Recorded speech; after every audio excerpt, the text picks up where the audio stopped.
Number 19. What would be an appropriate unit to measure the weight of a desk?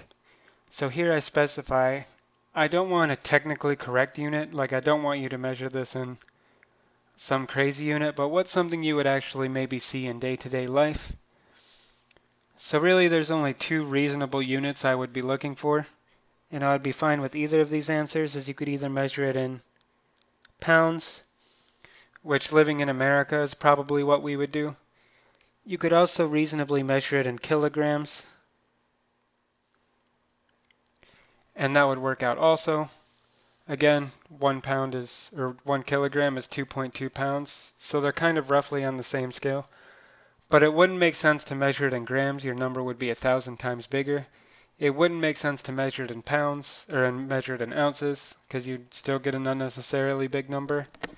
But on a similar note, it wouldn't make sense to measure it in tons, or say, go up and measure it in like megagrams, because then you're dealing with an absolutely giant, or you're dealing with a tiny number, and there's no kind of frame of reference. But these two are normal units that you use in everyday life. A desk is like a normal sized thing, maybe a little heavy, but definitely not like a car or a planet or something crazy like that, and definitely not something tiny like a cell.